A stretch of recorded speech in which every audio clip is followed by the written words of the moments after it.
Mucho de ello quedó expresado en el comunicado de la Sociedad Argentina de Terapia Intensiva, que publicaron ayer, ha sido tema ya mencionado, y tiene conceptos muy duros respecto de cuál es la situación de médicos, enfermeros, kinesiólogos, miembros de la comunidad de la terapia intensiva. Tomamos un extracto, algunas frases mencionadas allí, que yo los invito a que vayamos viendo, porque tiene frases muy duras.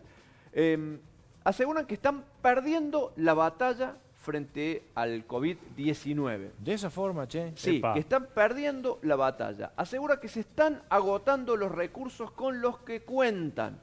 Esto atañe tanto a los recursos materiales, económicos, como a los recursos humanos.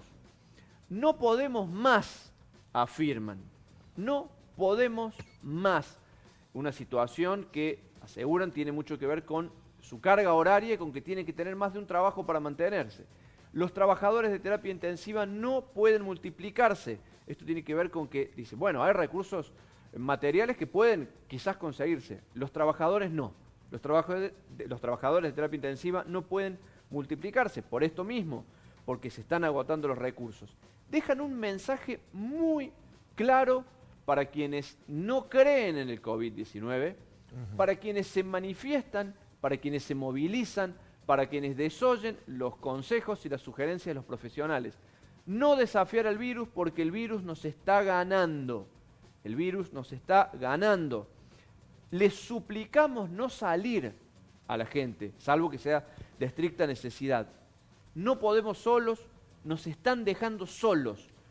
Algunos de los extractos, de los fragmentos de este comunicado de la Sociedad Argentina de Terapia Intensiva, que es muy duro y que apunta a lo que ellos consideran el meollo de la situación. La falta de recursos y la falta de solidaridad y de compromiso de vastos sectores de la sociedad que siguen reuniéndose cual si aquí no existiera pandemia. Estamos en comunicación con el presidente de la Sociedad de Terapia de Córdoba, Andrés Peñalosa. Presidente, lo voy a leer bien, Sociedad de Terapia Intensiva de Córdoba. Andrés, buen mediodía, te saludamos desde Crónica del Mediodía. Buenas tardes, ¿cómo les va? Muchas gracias por la convocatoria. Andrés, bueno, leíamos algunos de los puntos centrales de este comunicado, que entendemos cuenta con la adhesión también de la Sociedad de Terapia Intensiva de Córdoba. Sí, te cuento un poco cómo es la situación en cuanto a lo societario.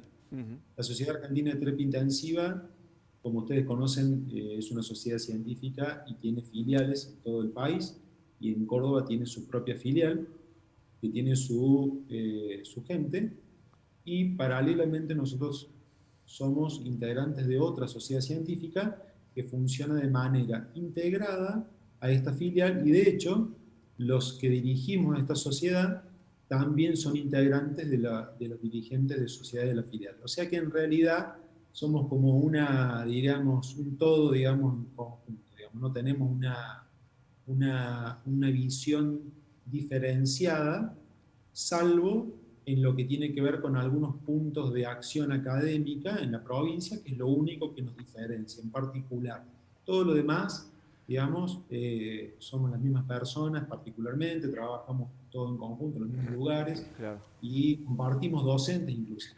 Así que, en cuanto a lo que estabas leyendo, supongo que entrando de lleno en el tema, la situación que están mencionando desde SATI es una situación que hoy Córdoba no está atravesando.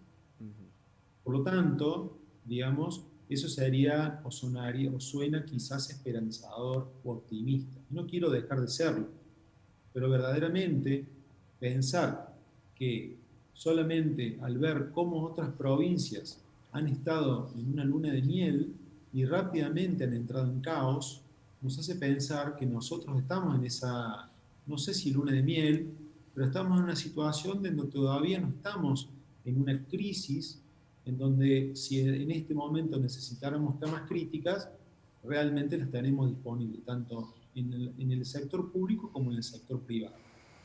Estos 5 o 6 meses de cuarentena nos sirvieron o debieron haber servido para equiparnos, capacitarnos, organizarnos, y de hecho en muchos de nosotros hemos logrado estos objetivos y hemos logrado de alguna manera perder en cierta medida el miedo a la patología, a una nueva enfermedad desconocida, etc. Hay algunas situaciones que uno empieza a vivir y que notablemente ponen ya en un casi jaque al accionar diario. Uno de ellos es la proyección del Estado en multiplicar la cantidad de camas, pero no se pueden multiplicar los terapistas.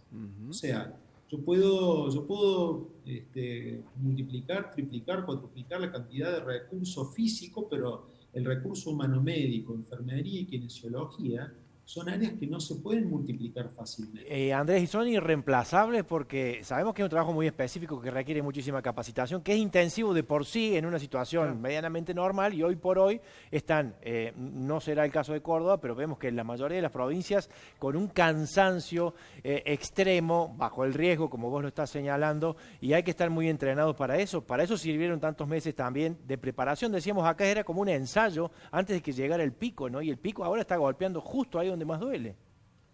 Sí, vos lo estás diciendo muy bien. Las especialidades médicas son como tal especialidades. Terapia intensiva es una especialidad que requiere de 3 a 4 años de entrenamiento. Pensar que en 3, 4 meses uno forma especialistas es una cosa soñada, digamos. Esto es como si vos llevaras el auto que te arreglen el motor y le decís que te arreglen los frenos. El mecánico te va a decir, llevar al especialista en frenos. Bueno, Claro. pero no tengo. Bueno, te lo hago como puedo. Más o menos eso está pasando. O sea, hay especialidades afines que tienen estructuras modulares en común con nosotros y que pueden eventualmente desarrollar algunas actividades paralelos, acompañados con nosotros. Es decir, es como si viniera el especialista de freno y le controlara al otro, no, lo está haciendo bien, lo está haciendo mal, un acompañamiento. Pero evidentemente que si lo pones al mecánico que no hace freno a hacerlo, y te lo va a hacer bien, mal, más o menos. Pasa más o menos lo mismo con las especialidades, como que yo intento operar un apéndice y la verdad es que si lo tengo que hacer en una situación extrema de urgencia, seguramente que entre la vida y muerte optaré por ayudar, pero no sé cómo me va a salir. Claro. Entonces, la falta de terapistas ya era una situación pre-COVID. Ahora el COVID solo lo que ha hecho es exponerlo. ¿Y qué ha pasado? Que en suma de todo esto, tenemos colegas contagiados y colegas cuarentenizados. Con esta situación no la contábamos nosotros también. Entonces, si a esto le contamos las bajas, no contemos ni las muertes, ni los enfermos, ni demás, solamente cuarentenas por contactos, nos quedamos sin personal prácticamente. Entonces tenemos que recurrir a una segunda línea de trabajo de personal no especializado en el área, lógicamente porque es imposible. Yo, más que enfocarme también en esto, me quiero enfocar un poquito más allá de la mirada y digo, mientras existe el COVID, esta situación va a existir. Y mientras no esté la vacuna, el COVID va a estar. Por lo tanto, tenemos un año como mínimo por delante para continuar con esto. ¿Qué medidas vamos a tomar para que durante el próximo año, en el mejor de los casos, si no son 2 o 3, no sigamos hablando del mismo problema? Porque este problema de los terapistas ya lo veníamos planteando en la era pre-COVID. Claro. Ahora que estamos en situación de pandemia y que todavía nos queda un largo trecho por recorrer, ¿cómo lo vamos a resolver? Porque evidentemente que vamos a ser necesarios. Claro, pero entonces, doctor, está sucediendo que no hay demasiados especialistas. ¿Por qué? Siendo una formación necesaria de 3 o 4 años. ¿Por qué esta carencia entonces en la especialización de terapistas?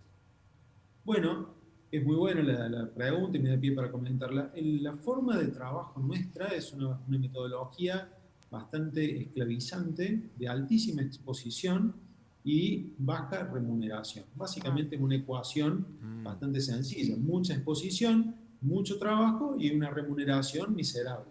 Comparada quizás con otra especialidad, inclusive médica, no hablemos de otra profesión, hablemos de mismas especialidades en donde con muchas menos horas de trabajo se logra alcanzar un ingreso que le permite llevar una vida medianamente deseable. ¿Qué sucede? Esto nos obliga a tener multiempleo y mucho de los trabajos del terapista está atado a guardias de 24 horas, muchas veces. Ahora, en este último tiempo, hemos intentado que se respetaran y que se hicieran guardias de 12 horas.